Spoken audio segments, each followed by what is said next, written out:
Assalamualaikum warahmatullahi wabarakatuh, teman-teman wartawan yang kami hormati.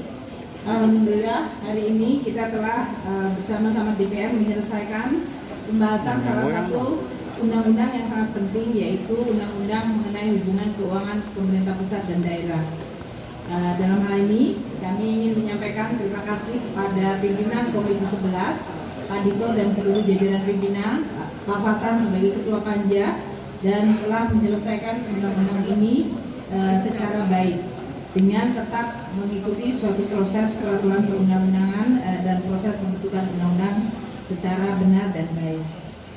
Teman-teman wartawan, seperti diketahui bahwa hubungan keuangan pusat dan daerah yang selama ini tertuang dalam bentuk di dalam APBN adalah transfer keuangan dari pemerintah pusat ke pemerintah daerah, termasuk dana desa atau sering digunakan istilah TKDD, memiliki peran yang sangat penting di dalam mengurangi ketimpangan bagi penyediaan layanan publik.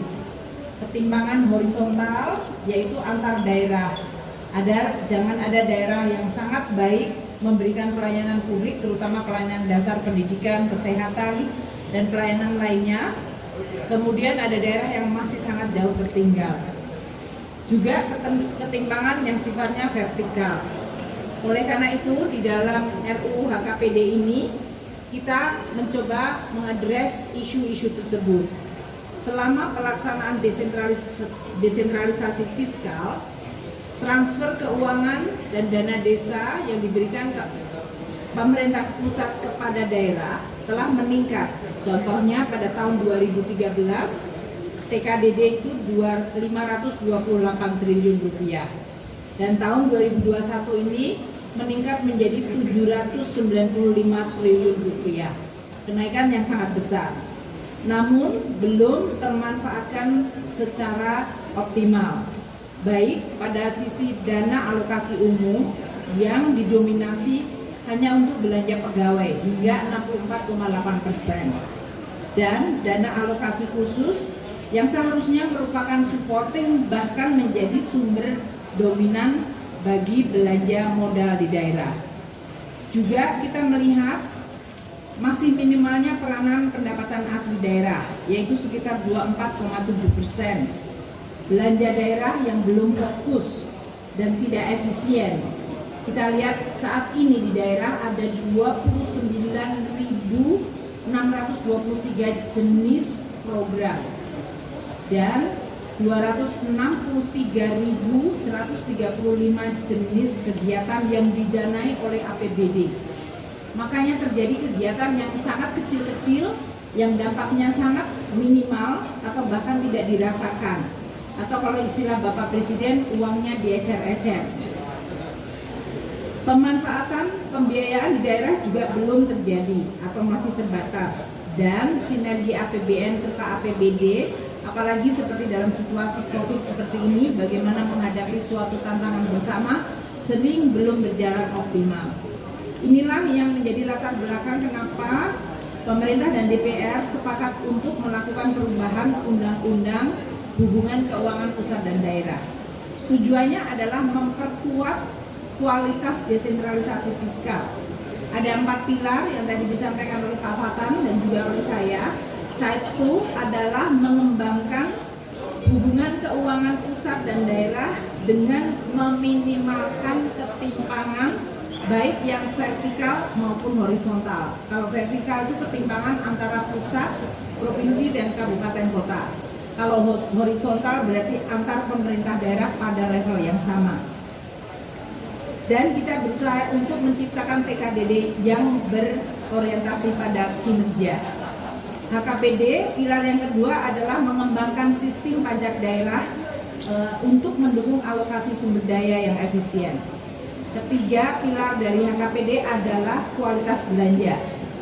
Dan yang keempat adalah harmonisasi belanja pusat dan daerah. Nah, kita juga melakukan melalui RUU ini beberapa yang bisa meningkatkan kapasitas pemerintah daerah. Misalnya dalam DBH, dana bagi hasil, maka dilakukan beberapa perubahan sesuai dengan aspirasi beberapa daerah. yaitu sekarang ini dana bagi hasil terutama yang dari natural resources atau sumber daya alam biasanya hanya untuk daerah origin penghasil dan daerah non origin tapi di provinsi yang sama. Sekarang kita juga memberikan untuk daerah di perbatasan yang berbatasan meskipun dalam provinsi yang berbeda. Kita juga memberikan juga kepada daerah pengolah. Kemudian DBH diberikan berdasarkan realisasi tahun sebelumnya. Porsi untuk DBH cukai hasil tembakau atau DBH rokok naik dari 2% menjadi 3%.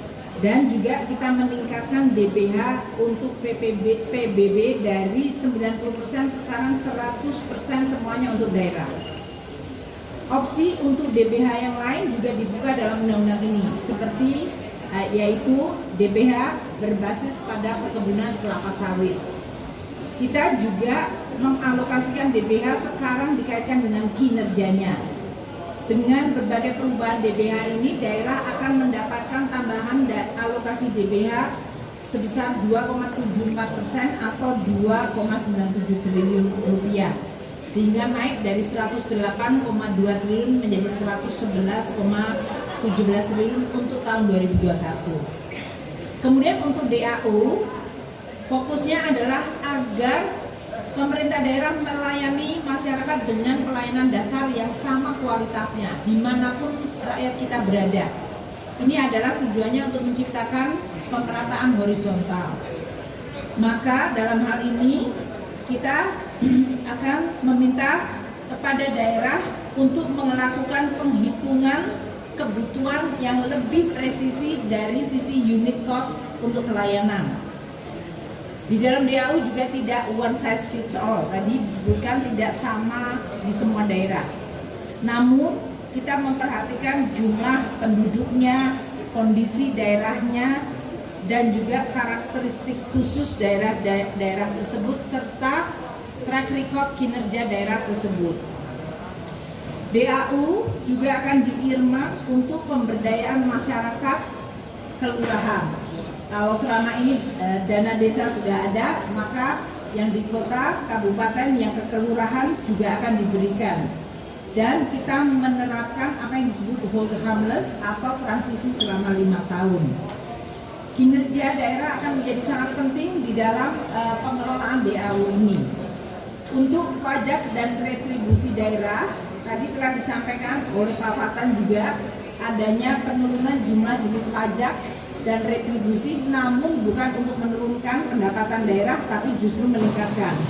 Penyederhanaan ini adalah untuk meminimalkan atau menurunkan biaya administrasi dan compliance atau biaya untuk kepatuhan.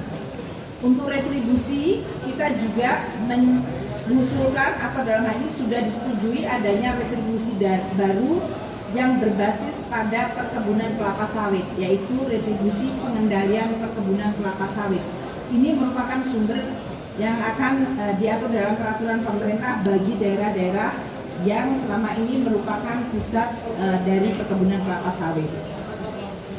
Kemudian dari option PKB dan bea balik nama untuk kendaraan bermotor juga dilakukan antara provinsi dan kota.